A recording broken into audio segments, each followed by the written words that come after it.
యెహోవా మీకు తోడై ఉండును గాక. దేవుని నామానికి మహిమ కలుగును గాక. ఈరోజు ధ్యానాంశము, నేను వారికి నీళ్ళిచ్చేదను. నేను వారికి నీళ్ళిచ్చేదను. నేను తెల్లవారుజామున ప్రార్థన చేసుకున్నప్పుడు ఇదే అంశం మీద నేను ఈ వాక్యం చెప్పాలని అనుకోలేదు, కానీ ఈ పిల్లలు ఎక్కువ మంది ఉన్నారు కనుక వీళ్ళకి కొంచెం ఇంట్రెస్ట్గా ఉండే వాక్యం చెప్దాము అని అనుకున్నాను. కానీ నేను ఈ వాక్యంలో తీయడంతోనే నేను వారికి నీళ్ళు ఇచ్చేదను అనే మాట నాకు సందర్భంగా అనిపించింది. ఎందుకనంటే నీటి కోసం దేవుని కంట మొరపెడుతున్నాయంట. ఏమేమి మొరపెడుతున్నాయి? చెట్లు మొరపెడుతున్నాయి కదండి. మనము మంచి చెట్లకి వేస్తాం, మన పూల చెట్లకి, మనం పెంచుకునే చెట్లకి వేస్తాం. కానీ దేవుడు రోడ్డు ప్రక్కన చెట్లకి, గోడ అవతల చెట్లకి, పిచ్చి చెట్లకి, వృక్షాలకి మనం వేయం. కొబ్బరి చెట్లే మనం వేయం కదా. కానీ వాటికి నీరు కావాలి, నెరవేర్చిన నేలకి నీరు కావాలి, ఇక ప్రతి ప్రాణికి నీరు కావాలి. మనం ఎంత మనుషులకే నీళ్ళు ఇవ్వలేకపోతున్నాను. మనం పేపర్లో చూస్తున్నాము, న్యూస్లో చూస్తున్నాము, చాలా చోట్ల బిందులు పట్టుకుని మంచినీళ్ళ కోసం ఎంతెంతో దూరం వెళుతూ ఉన్నారు. అంటే నీళ్ళు ఎద్దడి, నీళ్ళు ఎద్దడి, ఎక్కడ దొరకలేదు అనే మాటలు మనం తరచూ వింటూ ఉన్నాం. కానీ అందరికీ ఎవరు దప్పుకు తీరుస్తారండి? అందరికీ దప్పుకు తీర్చగలిగిన ఆయన దేవుడే. మనుషులకి దప్పుకు తీరుస్తాడు, చెట్లకి దప్పుకు తీరుస్తాడు, జంతువులకి దప్పుకు తీరుస్తాడు, పక్షులకి దప్పుకు తీరుస్తాడు. నేలలో ఉన్న, నీరు ఎండిపోతున్న స్థలాల్లో ఉన్న సమస్త జలచరరాశులకి, ఇంత కోట్ల కోట్ల కోట్ల ప్రాణులకి దప్పిక తీర్చే దేవుడు మన దేవుడు. ఎందుకనంటే ఈ నీటిని సృష్టించింది ఎవరండి? దేవుడే కదా.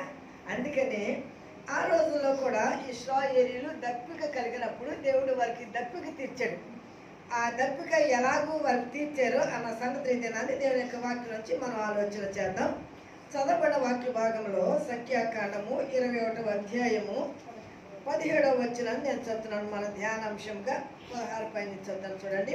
అక్కడ నుండి వారు బెయోరుకు వెళ్ళిరి. యెహోవా జనులను పోగు చేయము, నేను వారికి నీళ్ళు ఇచ్చేదను. జనులను పోగు చేయము, నేను వారికి నీళ్ళు ఇచ్చేదను. జనులను పోగు చేయము. ఈ నీరు శరీర సంబంధమైన దప్పిక తీర్చే నీరు. నేనిచ్చిన నీరు త్రాగువాడికి ఎన్నడను దప్పికొండు. ఆ నీరు ఎవరు ఇచ్చారు? ఆ నీరు ఆయన ఇవ్వాలి, ఈ నీరు ఆయన ఇవ్వాలి. ఈ నీరు శరీర దప్పిక తీర్చే నీరు, ఆ నీరు ఆత్మ దప్పిక తీర్చే జీవజలం. కనుక ఇప్పుడు ఆ జలము మనకి రావాలి అని అంటే, ఆ దప్పిక తీరాలి అని అంటే ఇక్కడ జనులను సమకూర్చుము. మొదటి మాట ఏంటండి? జనులను సమకూర్చుము.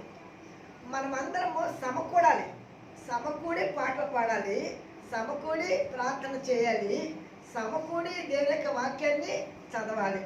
ఇక్కడ సమకూరుట అనే మాట ఏంటంటే మనమందరం కలిసి ప్రార్థన చేయుట. ఇక్కడ జనులను సమకూర్చుడి, యెహోవా జనులను పోగు చేయము, నేను వారికి నీళ్ళు ఇచ్చేదను. నేను వారికి నీళ్ళు ఇచ్చేదను. ఈ నీళ్ళు ఇచ్చేదను అనే మాట మీద దేవుని యొక్క వాక్యాన్ని ధ్యానిస్తాం. నెంబర్ 1 నిర్గమాకాండము 17వ అధ్యాయము 6వ వాక్యం. ఇశ్రాయేలీయులందరూ చాలా దప్పికతో ఉన్నారు. అరణ్యములో నీళ్ళు ఎక్కడి నుంచి వస్తాయి? అరణ్యంలో నీళ్ళు ఎక్కడి నుంచి వస్తాయి? ఒకరికా ఇద్దరికా నీళ్ళు? 20 లక్షల కుటుంబాలు, 6 లక్షల పురుషుల పేరు జనాభా. ఆ పురుషునికి నలుగురు వేసుకున్న తల్లి, తండ్రి, భార్య, పిల్ల జనాభా లెక్కలు వేరు. ఒక్క పురుషుని మాత్రమే 60 సంవత్సరాల లోపు 20 సంవత్సరాలు పైబడిన వాళ్ళు మాత్రమే జనాభా లెక్కలో యూదులు వేస్తారు. ఇశ్రాయేలీయుల యొక్క జనాభా లెక్కలో 6 లక్షల కాలు బలం అన్నారు. 6 లక్షల అంటే నడవగలిగిన పని చేయగలిగిన శక్తి కలిగిన వారిని మాత్రమే జనాభా లెక్కలేస్తారు. యేసుప్రభు కాలంలో కూడా 5 రొట్టెలు 2 చేపలు ఎన్ని వేల మంది? ఏమంటది పక్కనే? పురుషులు అని అంటది. పురుషులు తిన్నారా, స్త్రీలు తినలేదా, పిల్లలు తినలేదా అంటే పురుషుల్ని ఆ వయసులో ఉన్న వాళ్ళే లెక్క పెట్టడం అనేది వాళ్ళ యొక్క ఆనవాయితీ. అలాగే ఇన్ని లక్షల మంది నీళ్ళు త్రాగాలి, ఇన్ని లక్షల మందికి దప్పుకి తీర్చాలి. ఇప్పుడు చూద్దాం. నీ దక్షిణ హస్తము బలముంది అతిశయించును. యెహోవా నీ దక్షిణ హస్తము శత్రువుని చితకగొట్టును. నిర్గమాకాండము 17వ అధ్యాయము 6వ వచనం. అక్కడ హోరేబులోని బండ మీద దేవునికి ఎదురుగా నిలిచెదను. ఇప్పుడు ఇంతమందికి నీళ్ళు నేను ఎక్కడ తీసుకొచ్చేవను? నేను మీకు నీళ్ళు ఇచ్చేది. మన సబ్జెక్ట్ ఏంటండి? నేను మీకు నీళ్ళు ఇచ్చేదను. నేను మీకు నీళ్ళు. నేనంటే ఎవరు? దేవుడు కదా. మీరంటే ఎవరు? మనం కదా. జనులను సమకూర్చుము. నేను ఏమిస్తాను? నీళ్ళు దప్పిక తీరుస్తాను. నీళ్ళిచ్చి దప్పిక తీరుస్తాను. ఇప్పుడు చెప్తున్నాడు దేవుడు మోషేతోటి, మోషే నీవు హోరేబు బండ మీదకి రా, హోరేబు కొండ మీదకి రా, నేను నీకు అక్కడ నీళ్ళు ఇస్తాను. హోరేబు కొండ మీదకి ఎందుకు రావాలి? కొండకట్ట చేయకూడదా? హోరేబు కొండ మీదకి ఎందుకు రమ్మన్నాను? మీరు బైబిల్ కనుక జాగ్రత్తగా చదవగలిగితే హోరేబు కొండ మీద మొట్టమొదట మోషేకి ప్రత్యక్షమైన స్థలం అది. హోరేబు కొండ మీద మోషే ఏం చేస్తున్నాడు? అంతకుముందు గొర్రెలు కాస్తున్నాడు కదా. గొర్రెలు కాస్తూ ఆ హోరేబు కొండ మీద కూర్చుని నన్ను హీబ్రూలో పుట్టించావు, ఇశ్రాయేల్ పిల్లోడిగా. పెంచడం ఎక్కడ పెంచావు? ఐగుప్తు దేశంలో ఫరో ఇంట్లో పెంచావు 40 సంవత్సరాలు. ఇప్పుడు ఇక్కడ ఇత్రో ఇంట్లో ఇప్పుడు నేను పాలేరు కింద గొర్రెలు కాస్తున్నాను. అసలు పుట్టించిన ఇంట్లోనూ లేను, పెంచిన ఇంట్లోనూ లేను. ఇక్కడికి వచ్చి ఇక్కడ మానస పని చేస్తున్నాను. అసలు నన్ను ఎందుకు పుట్టించావు? ఉన్నతమైన స్థితిలో ఫరో కుమారుడి కింద అష్టైశ్వర్యంతో రథాల మీద తిరిగాను. ఎండ దెబ్బగా తెలీదు, దప్పికేంటో తెలీదు, ఆకలేంటో తెలీదు. ఇలాంటి వస్త్రాలు అసలు ఎప్పుడు చూడడం కూడా చూడలేదు. కానీ నన్ను ఇంత ఉన్నతమైన స్థితిలో పెంచి తిరిగి ఇంత దాసత్వంలో తీసుకొచ్చావు. అసలు ఎందుకు నన్ను పుట్టించావు ప్రభువా అనంట ఆ బండ మీద కూర్చొని ప్రార్థన చేసుకున్నాడంట. అప్పుడు దేవుడు పొదలో ప్రత్యక్షమయ్యాడు. దేవుని మహిమ కలుగాక. హల్లెలూయా. మనము దేవుని గురించి ఆలోచిస్తారండి, దేవుని ప్రత్యక్షతలు చూస్తాం. మన దేవుని గురించి ఆలోచిస్తారండి, దేవుని దర్శనాలు చూస్తాం. మన దేవుని గురించి ఆలోచిస్తారండి, దేవుడు మనతో మాట్లాడతాడు. మన అమ్మాయి మార్గస్తులు ఎవరి గురించి మాట్లాడుకున్నారు? యేసుప్రభు గురించి మాట్లాడుకున్నారు కనుక వాళ్ళ మంచిగా వచ్చాడు ఆయన. ఎక్కడ 2-3 కూడి నా నామమున ప్రార్థిస్తారో వారు మంచిగా ఉంటారని చెప్పారు కదా. అలాగూ మనం దేవుని గురించిన ఆలోచనలు మనలో ఉంటే ఖచ్చితంగా దేవుని యొక్క ఉద్దేశాలు మనకు తెలియడానికి ఆయన మన దగ్గరికి వస్తారు, ఖచ్చితంగా మనతో మాట్లాడతారు.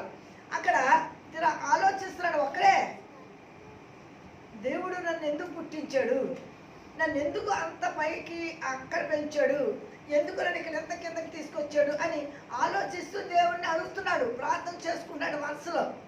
ఎందుకంటే అన్నిటిగా పెరిగాడు, అసలు ప్రార్థన కూడా సరిగ్గా రాదు. అందుకని అక్కడ మోషే నెత్తవాడు అంటారు, నెత్తవాడు కదండి, మోషే సకల విద్య ప్రవీణుడు అంటాడండి పౌల్ గారు. ఎందుకనంటే ఏమండి ధర్మశాస్త్రంలో ఆయన మాటల 6 లక్షలు అంటే 20 లక్షల కాల్వాన్ని నడిపించడం మాటల ఎందుకు తీసుకెళ్ళి ఆయన ఫరో ఇంట్లో పెట్టాడనంటే ఇదంతా తర్వాత ఆయన నాయకత్వంలో జరగాలి. దేవుని యొక్క ప్రణాళికలో మోషేని దేవుడు ఎందుకు పుట్టించాడు అనంటే తన జనాంగాన్ని వాగ్దాన దేశానికి నడిపించాలి. అందుకనే తనకి హీబ్రూ ఇంట్లో ఏ భాష నేర్చుకుంటాడు, ఏ జ్ఞానం వస్తుంది? హీబ్రూ భాష ఉంటే వస్తుంది. సకల విద్య ప్రవీణుడు ఎలాగవుతాడు? ఇంత జ్ఞానం ఎక్కడికి వస్తుంది? ఉన్నతమైన విద్యను ఎలా చదవగలడు? కనుక అందుకనే రాజు ఇంట్లో ఉంచి నాయక లక్షణాలన్నీ రాజులకు ఉండే జ్ఞానం అంతా తనకు రావడానికి రాజు ఇంట్లో రాజకుమారుడిగా పెంచాడు. తిరిగి ఇక్కడికి తీసుకొచ్చాడనంటే ఇక్కడ ప్రాక్టికల్ తను ఎలాగా ధీరత్వం నేర్చుకోవాలో, ఎలాగో తగ్గింపు నేర్చుకోవాలో, ఎలాగో ఈ యొక్క నాయకత్వంలో వీళ్ళందరినీ సహనం కలిగి నడిపించాలో ఇవన్నీ ట్రైనింగ్ పీరియడ్. 40 సంవత్సరాలేమో ఆ ఫరో ఇంట్లో ఉన్నాడు, 40 సంవత్సరాలేమో ఇత్రో ఇంట్లో ఉన్నాడు. 80 సంవత్సరాల తర్వాత దేవుడు మాట్లాడి మోషే అక్కడ పొద ఏమవుతుందండి, మండుతుంది కదండి. అగ్ని మండుచుండెనే పొద కాలిపోలేదుగా, అగ్ని మండుచుండెనే పొద కాలిపోలేదుగా, అగ్నిలో నుండి నీవు మోషేను దర్శించినావే. ఇప్పుడు పొద దగ్గరికి వెళ్ళాడు, మండుతుంది కానీ మండడం అంటే ఏంటి, కాలం అంటే ఏంటి? మండడం అంటే ఏంటి, కాలం అంటే ఏంటి? అమ్మాయి మార్గస్తులు యేసుప్రభు అంతర్ధానం అయిపోయిన తర్వాత ఏమంటారండి, ఆయన మనతో మాట్లాడుతుండగా మన హృదయాలు మండలేదు. మండడం అంటే ఏంటి? ఆత్మలో మంట, పరిశుద్ధాత్మ మంట.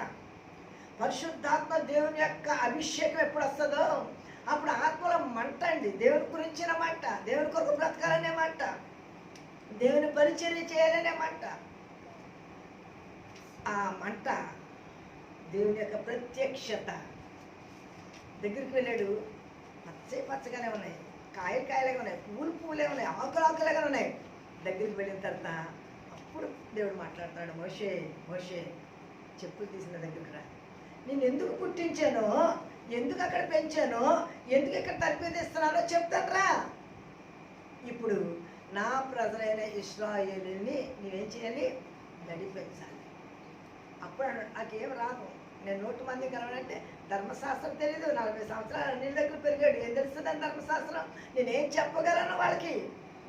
నేను దేవుడి గురించి అడిగితే నేనేం చెప్పగలను? అందుకనే నేను 100 మంది కలవండి, నేను వెళ్ళను, ఈ వాళ్ళ మాట వినరు, ఈ మాటని చెప్తూ ఉంటాడు. సరే, దేవుని యొక్క చిత్తానికి నీకు సహకారిగా నీ అన్ననే నీకు తోడుగా ఇస్తాను కనుక నువ్వు వెళ్ళు అని దేవుడు చెప్పినప్పుడు బయలుదేరి వచ్చాడు. సరే, మనకు ఆ సంగతి అంతా తెలుసు. ఇప్పుడు ఈ కాల్బలాన్ని 6 లక్షల కాల్బలాన్ని తోడుకుని అరణ్యంలోకి వచ్చాడు. వచ్చిన తర్వాత ఇప్పుడు వీళ్ళు దాహం. మోషే మరలా తిరిగి నువ్వు ఎక్కడికి వెళ్ళమంటానండి, హోరేబు కొండ. నేను హోరేబు బండ గురించి చెప్పబోతున్నాను. హోరేబు బండ మీద నేను నీకు ప్రత్యక్షమవుతాను. ఇప్పుడు చూద్దాం. నీవు ఆ బండను కొట్టగా ప్రజలు త్రాగుటకు బండలో నుండి వారికి నీళ్ళు ఇచ్చాను. ఎక్కడ ఇచ్చారండి? ఇప్పుడు బండలు కొట్టగా యేసుక్రీస్తు ప్రభుని సిలువ వేయగా రక్తం కాలింది. దేవునికి మహిమ కలుగుగాక. హల్లెలూయా. ఆయన సిలువ కొట్టించుకోవడానికి వచ్చాడు. కొట్టించుకున్నాడు. ఏమి మాట్లాడాల, ఎన్ని కొట్టినా మాట్లాడాల, ఎన్ని దూషించినా మాట్లాడాల, ఎంత అవమానించినా మాట్లాడాల. ఎందుకంటే వచ్చింది ఎందుకు? అది అనిపించడం కొరకే. రెండోసారి కొట్టించుకోవడం రానని. కుమారుని ముద్దు పెట్టుకోండి లేని ఏడల ఆయన కోపించింది. రెండో పర్యాయం వీళ్ళు యోర్దానుకి దగ్గరికి వెళ్ళిపోయిన తర్వాత ఆ బండతో మాట్లాడండి అని అంటాడు. ఆ బండతో మాట్లాడనంటే అప్పుడు మాట్లాడాల. ఏం చేశారండి? అప్పుడు కూడా కొట్టారు. జాగ్రత్తగా ఉండాలండి దేవుని మాట అండి. పట్టమన్నప్పుడు పట్టాలి, మాట్లాడమన్నప్పుడు మాట్లాడాలి, కూర్చోమన్నప్పుడు కూర్చోవాలి, నడవమన్నప్పుడు నడవాలి, చెప్పమన్నప్పుడు చెప్పాలి, చేయొద్దు అన్నప్పుడు మాని. దేవుడు ఏది చెప్పితే అది అలా చేయాలి. అలాగ చేసినప్పుడే దేవునికి మనము విధేయులంగా ఉన్నట్లుగా దేవుడు అంగీకరిస్తాడు మన ప్రార్థన కానీ మనల్ని కానీ. ఇక్కడ బండ, ఈ బండ ఎవరండి? కొరింథీయులకు రాసిన పత్రిక 10వ అధ్యాయము, 1 కొరింథీయుల పత్రిక 10వ అధ్యాయం 4వ వచనం. 1 కొరింథీయులకు రాసిన పత్రిక. అందరూ ఆత్మ సంబంధమైన ఒకే ఆహారం భుజించిరి,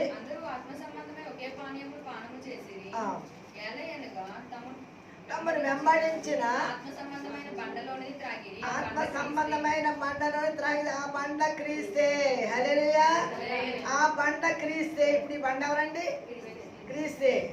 హోరేబు బండలో క్రీస్తు బండలోకి వెళ్ళారు. ఇప్పుడు చెప్తున్నాడు, మోషే ఈ బండను కొట్టు, నేను జనులకు నీళ్ళు ఇస్తాను. ఇప్పుడు బండ కొట్టడంతోనే జల్లుకి నీళ్లు ప్రవాహంలో వచ్చేసినట్టు త్రాగ్గా, పశువులు త్రాగ్గా ఏరులై పారింది. దేవుని యొక్క మాట చొప్పున మోషే ఆ బండను కొట్టగా ఇశ్రాయేలీయులకు ఆయన దప్పిక తీర్చెను. నెంబర్ 2, ఆదికాండము 21వ అధ్యాయము 19వ వాక్యం. మరియు దేవుడు ఆమె కన్నులు తెరిచినందున ఆమె నీళ్లు కొట్ట చూచి వెళ్ళి ఆ తిత్తిని నీళ్లతో నింపి చిన్నవానికి త్రాగించెను. ఇప్పుడు ఎవరికి నీళ్ళు ఇచ్చాడండి ఇక్కడండి? ఎవరికండి? ఇష్మాయేలుకి కదండి. అక్కడ ఎవరి కోసం? ఆ చిన్న వానికి అనే మాట ఉందండి కదండి. హాగరు దేవునికి అవిధేయురాలుగానే ఉంది. అబ్రాహాం ఇంట్లో చెప్పు, ఆకలి ఏంటో తెలీదు, దప్పు కంటే ఏంటో తెలీదు. సమృద్ధి కలిగిన ఇల్లు అబ్రాహాం ఇల్లు, ప్రేమ కలిగింది శారమ్మ. కానీ తన అవిధేయతను బట్టి, తన గర్వాన్ని బట్టి అబ్రాహాం ఇంట్లో ఇమడకుండా తన యొక్క వ్యతిరేక స్వభావాన్ని బట్టి తను నెట్టివేయబడింది. ఇప్పుడు ఇక్కడ మనం ఒక చిన్న విషయాన్ని మనం నేర్చుకోవాలి. ఏంటంటే దేవుని యొక్క మన యొక్క అవిధేయతను బట్టి దేవుని యొక్క ఆశీర్వాదాలు కోల్పోతాం, మన విధేయతను బట్టి దేవుని యొక్క ఆశీర్వాదం పొందుకుంటాం. ఈమె అవిధేయతను బట్టి తనకున్న ఆశీర్వాదం కోల్పోయింది, ఆహారాన్ని కోల్పోయింది, డబ్బుకు కోల్పోయింది, అబ్రాహాం ఇంట్లో ఉండే గౌరవాన్ని ఘనతను కోల్పోయింది, సమస్తమును కోల్పోయింది. అరణ్యంలోకి వచ్చింది కదండి. అరణ్యంలో అటు ఇటు తిరుగుతుంది పిల్లవాడు పెట్టుకుని. ఇప్పుడు ఆ పిల్లవాడికి దప్పిక, దాహం, వాడు సొమ్మసిల్లిపోయాడు అంటే ఒక చెట్టు కింద పెట్టింది. ఇంకా వీడు దప్పికతో చచ్చిపోతాడు అనేసి దూరంగా వెళ్ళి ఏడుస్తుంది. ఏడుస్తూ ఉంటే అప్పుడు దేవుడు ఆమెతో మాట్లాడుతున్నాడు, హాగరు హాగరు ఏమైంది నీకు? ఈరోజు మనం ఒక విషయాన్ని గమనిస్తాం. మన అవిధేయతను బట్టి మనం ఏం తెచ్చుకున్నాం అన్నమాట అండి? ఆకలి తెచ్చుకున్నాం. అవిధేయతను బట్టి అనారోగ్యం తెచ్చుకున్నాం. అవిధేయతను బట్టి సమస్యలు తెచ్చుకున్నాం. అవిధేయతను బట్టి ఆశీర్వాదం కోల్పోతున్నాం. ఇప్పుడు ఇవే దేని బట్టి ఆశీర్వాదం కోల్పోయిందండి? అవిధేయతను బట్టి. దేవుని మాట వినక, దేవుని సన్నిధిలో విధేయత కలిగి జీవించక, శారాకు విధేయురాలుగా ఉండక, తన గర్వాన్ని బట్టి తన స్థానాన్ని కోల్పోయింది. అయినా దేవుడు కృపగల దేవుడు. ఆమె ఏడుస్తూ ఉంటే ఎంతమంది దేవుడు ఎంత జాలిగల దేవుడు అండి. ఎంత దేవునికి వ్యతిరేకంగా ఉన్నా సరే, నాకు ఈ ప్రసంగం చేసేటప్పుడు కొన్ని పాటలు గుర్తొస్తూ ఉంటాయి. ప్రార్థించకపోయినా పలకరిస్తూ ఉంటాము, మాట వినకపోయినా కలవరిస్తూ ఉంటాము. ఎందుకింత ప్రేమ నాపై యేసయ్యా, ఎందుకింత జాలి నాపై యేసయ్యా, ఏ బలమో ఈ బంధము నా ప్రేమమూర్తి తానలేను నీ ప్రేమను. దేవునికి అవిధేయులుగా వచ్చేసింది. శారా మీద తిరుగుబాటు చేసి ఆ ఇంటి నుండి నెట్టివేయబడింది. ఇప్పుడు ఏమీ లేదు, కానీ దేవుని వైపు చూసింది. మన జీవితంలో మన యొక్క అతిక్రమములు, మన అవిధేయత, మన పాపము మనకు తెలిసినప్పుడు దేవుని వైపు మనం చూసినప్పుడు అతిక్రమం చేయవాడు వర్ధిల్లాడు, దాన్ని ఒప్పుకొని విడిచిపెట్టేవాడు. ఇప్పుడు తను అనుకున్నది, బ్రహ్మా డబ్బు కంటే నాకు నా కొడుకు తెలియదు. అబ్రహాం ఇంట్లో ఉన్నప్పుడు సమృద్ధి, కానీ అవిధేయతను బట్టి మేము బయటకు వచ్చేసాం, అవిధేయతను బట్టి నెట్టివేయబడ్డాం.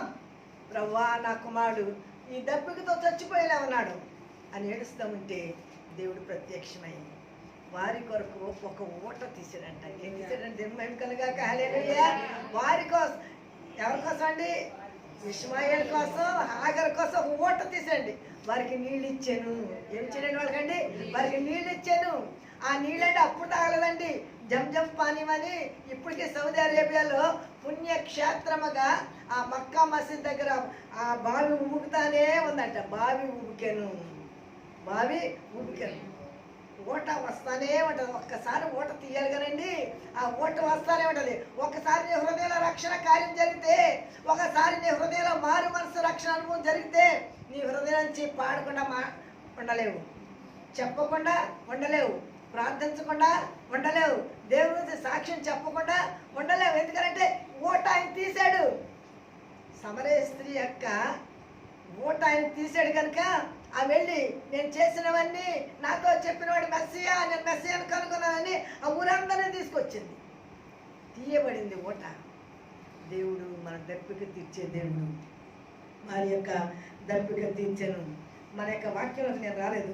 బావి ఉబుకును దాన్ని కీర్తించుడి, బావి ఏరుకలు దాన్ని త్రవ్విరి. ఇప్పుడు ఏం చేయాలన్నమాట అండి? త్రవ్వాలి కదండి, త్రవ్వాలి.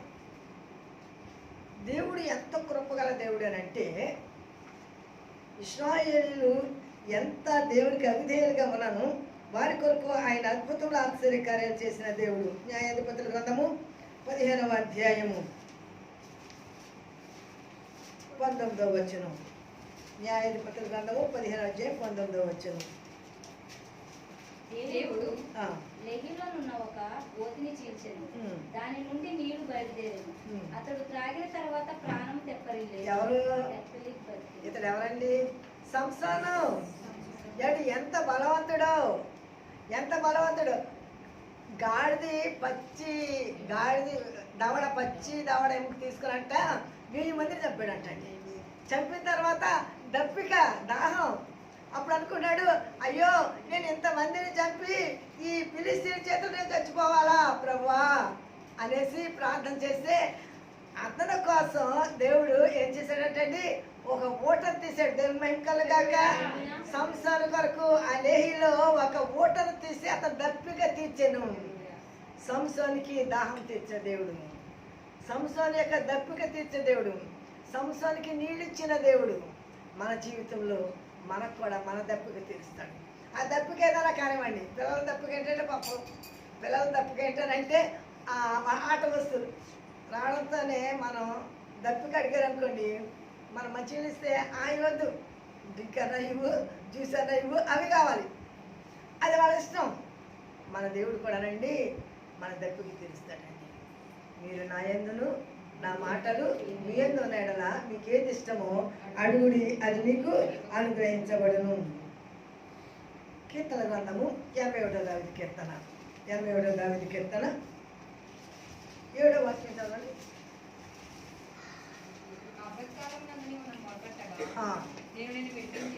ఎప్పుడండి? ఆపత్కాలం మందు నీవు నాకు మొరపెట్టగా నేను నిన్ను విడిపించి తిని చోటులో నుండి నీకు ఉత్తరం ఇచ్చి తిని మెరీబా జలమునొద్ద నిన్ను శోధించి తిని నా ప్రజలారా ఆలకించుడి, నేను మీకు సంగతి తెలియజేయను. 87 చెప్తున్నావమ్మా. 87 పాటలు పాడుచు వాయిద్యాలు వాయించుచు మా ఓటలన్నీ నీ అందే ఉన్నవని.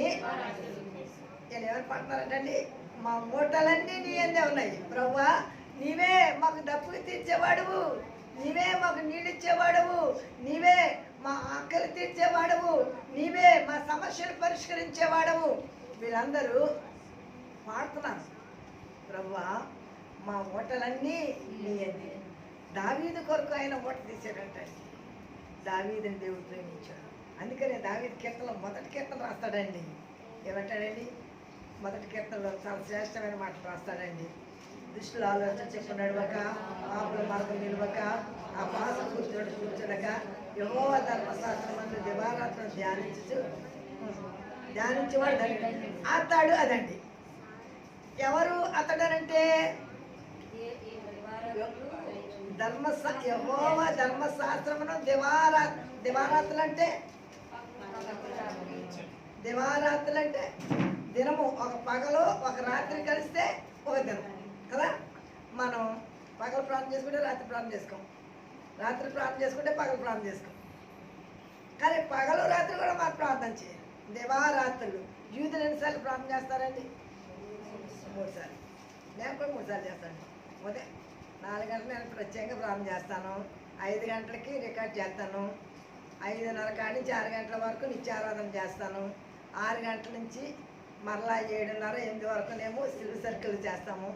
తర్వాత మధ్యాహ్నం 3 గంటలకేమో కొన్నేళ్ళు ప్రార్థన సహవాసం చేస్తాం. రాత్రికి సన్నిధి కుటుంబ ప్రార్థన. దినానికి ఎన్నిసార్లు అండి? 3 సార్లు. 3 సార్లు ఎక్కువే. ఉదయము, మధ్యాహ్నం, సాయంకాలం. దినానికి 2 సార్లు అని తింటున్నాం కదా మనం, ఈ శరీరం బలంగా ఉండడం కోసం. మరి మన ఆత్మ బలంగా ఉండాలంటే మా పిల్లలకు చెప్తాను, అబ్బా సెల్ ఫోన్ ఎన్ని గంటలు చూస్తారోనండి. నేనంటే ఇన్ని గంటలు సెల్ ఫోన్ చూస్తున్నారు కదా, ఒక్క అరగంట బైబిల్ చదవండి అంటాను. ఒక్క అరగంట బైబిల్ చదవండి. ఎన్ని గంటలన్నా సెల్ ఫోన్ చూడండి సాతాను, కానీ ఒక అరగంట వాక్యం చదవలేదండి. నువ్వు ఒక అరగంట వాక్యం చదివి ఒక అరగంట ప్రార్థన చేయి. ఆత్మీయ జీవితం ఎంత అద్భుతంగా ఉంటుందో దేవుని మహిమ కలుగాక అని మీరే చెప్పగలుగుతారు. రోజు ఒక్క అరగంట వాక్యం చదివి ఒక్క అరగంట ప్రార్థన చేయండి. ఎవరో మీకు బోధించక్కర్లా. నాకు ఎవరు బోధించలేదండి, నేను ఎవరి దగ్గర నేర్చుకోలేదు.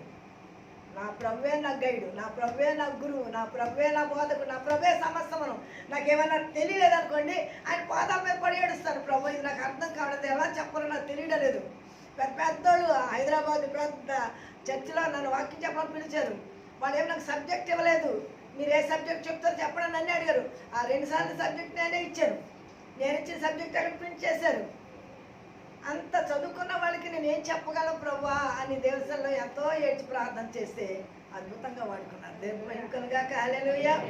ఎందుకనంటే మాట్లాడేది నువ్వు కాదు, ఆయన సన్నిధిలో నువ్వు ప్రార్థన చేయి, ఆయన సన్నిధిలో నువ్వు ఏడువు, ఆయన సన్నిధిలో మొరపెట్టు. అప్పుడు ఆయన నీలోకి వచ్చి మాట్లాడేది నువ్వు కాదే, తండ్రి ఆత్మే నీలో నుండి మాట్లాడు, ఆయన మాట్లాడుకుంటాడు. మన జీవితంలో మనం ఒక్కసారి ఆలోచించేద్దామర్రా, మన అవయవాలన్నీ ఆరోగ్యంగా ఉన్నాయి కదా. ఆరోగ్యంగా లేకపోతే ఆహారం తినగలమా? తిన్న ఆహారం అరుగుతుందా? పొట్టలో ఎక్కడ చిన్న ప్రాబ్లం అనుకోండి, నిజంగా అసలు దేవుడికి ఎంత రుణపడి ఉన్నామరా. ఒక కిడ్నీ పోతే బాగు చేసుకోగలమా? ఊపిరితిత్తులు పోతే బాగు చేసుకోగలమా? ఒక కన్ను పోతే కన్ను పెట్టించుకోగలమా? అసలు ఎంత విలువైన అవయవాలు దేవుడు మనకి ఇచ్చాడండి. ఇంత విలువైన అవయవాలతో నిన్ను శృంగారంగా, సుందరంగా, ఒక తల్లిగా, ఒక అక్కగా, ఒక చెల్లిగా, ఒక తండ్రిగా, ఒక కొడుకుగా నీకు ఒక గొప్ప ఆధిక్యత ఇచ్చి భూమి మీద నేను ఉంచాడు. ఎంత కృతజ్ఞత కలిగి ఉండాలండి దేవునికి. నేను ప్రతినిత్యం మొదటి లేచండి అదే ప్రార్థన చేస్తాను, ప్రభువా ఆయుష్ ఇచ్చినందుకు నీకు వందనాలు. ఆయుష్ ఇచ్చి ఆరోగ్యం లేకుండా మంచం మీద పడు ఏం ప్రయోజనం?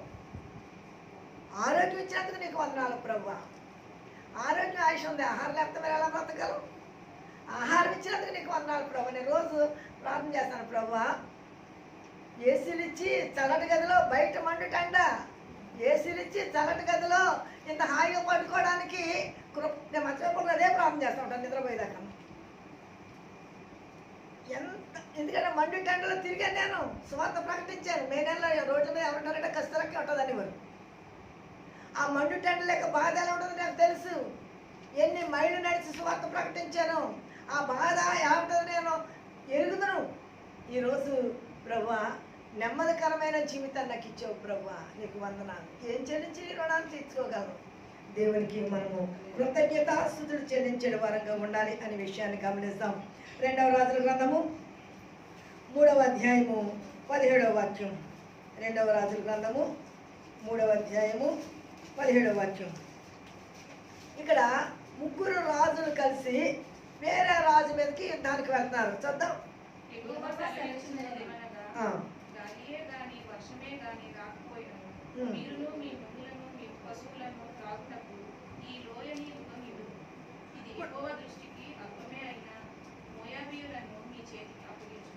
ఇప్పుడు 3 రాజులు కలిసి మోయాబు దేశం మీదకి వెళ్ళారు.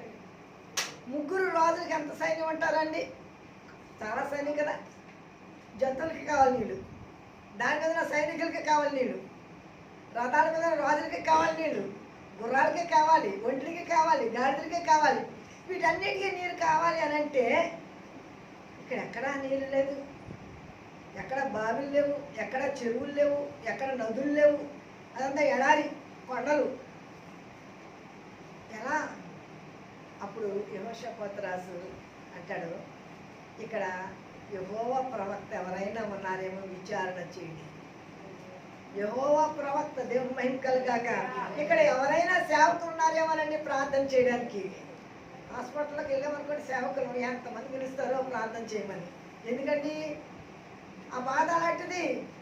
ఇక అప్పుడు కులాలు చూడరు అంటే అన్ని కులాలను పిలుస్తూనే ఉంటారు ప్రార్థన చేయమని. ఎందుకంటే అది బాధ అలాంటిది. అప్పుడు అందరు పేషెంట్లే, కులాలు వస్తే కులాలు చూస్తారు, ఎవరు వచ్చి ప్రార్థన చేస్తారు, ఎవరైతే అమ్మ మాకు ప్రార్థన చేయండి, మాకు ప్రార్థన చేయండి, నేను హాస్పిటల్కి వెళ్ళినప్పుడు అసలు పొద్దున్న వెళ్తే సాయంకాలం వచ్చిందానండి. హాస్పిటల్లో విజిటింగ్ వెళ్ళినప్పుడు ప్రార్థనకి వాళ్ళ శ్రమ లాంటిది. ఒక చిన్న సాక్ష్యం, టైం అయిపోయిందా? చిన్న సాక్ష్యం. నేను మా మిషన్ హాస్పిటల్కి వెళ్ళానండి. ఇలాగే ఎదురుగుండా మా చర్చ్ ఉంటుంది, చర్చిలో స్టీల్ కన్వెన్షన్ పెట్టారు. ఈ లోపల వర్షం వచ్చింది, అందరూ హాస్పిటల్కి వెళ్ళారు. నేను ఖాళీగా ఉండక పేషెంట్ పరామర్శించడానికి వెళ్ళాను. ఒక ఆమె నన్ను ప్రార్థన చేయడానికి పిలిచారు. సరే వెళ్ళాను, ప్రార్థన చేశాను. ఆమె టీచరు. వాళ్ళు ఆవిడ ఎక్కడ హైదరాబాద్లో ఉంటుందంట, వీళ్ళ పుట్లూరు ఇటు అంటే కొంచెం గొలవంతెప్ప టైప్లో అక్కడ. ఆమె ఏదో ఇక్కడ ఆహారం కొంచెం ఉంటాయి కదా నత్తలు అలాంటివి, అది తిన్నదంట. ఆమె పడలేదు, కాలు చేయి మాట పడిపోయింది. ఇంకా అప్పటికే 15 రోజులు అయిందంట. ఆమెకి స్వస్థ రాలేదు. పాప ఇంటల్లో వార్త ఏడుస్తున్నారు, ప్రార్థన చేయమన్నారు. నేను వెళ్ళి ప్రార్థన చేసి ఒక మాట చెప్పాను, అమ్మ దేవుడు స్వస్థపరుస్తాడని నమ్ముతున్నారా అన్నాను. అమ్మ మేము క్రైస్తవేనమ్మా, నమ్ముతున్నామమ్మా, ఎంతో ప్రార్థన చేసుకున్నామమ్మా అన్నారు. సరే నేను ప్రార్థన చేస్తాను, నాకు దేవుడు స్వస్థ వరం నీళ్ళకి ఇచ్చాను, మీ దగ్గర నీళ్ళు కొట్టుకొని ప్రార్థన చేసిస్తాను. ప్రార్థన చేసి ఆమెకి ఇచ్చి దేవుడు నీళ్ళు ఇచ్చాను. దేవుడు ఇచ్చాడని నీళ్ళు వేరు కదండి, దేవుడు నీళ్ళు ఇచ్చాడండి. ఇచ్చేసి ప్రార్థన వచ్చేసానండి. వచ్చేసిన తర్వాత దేవుడు ఆమె స్వస్థపరిచాడు. హల్లెలూయా. మాట వచ్చేసింది, లేచిపోయింది, నడుస్తుంది. నర్సులంతా నడుస్తుందంట. ఏమండి ఒక ఆవిడ వచ్చారండి, ప్రార్థన చేశారండి.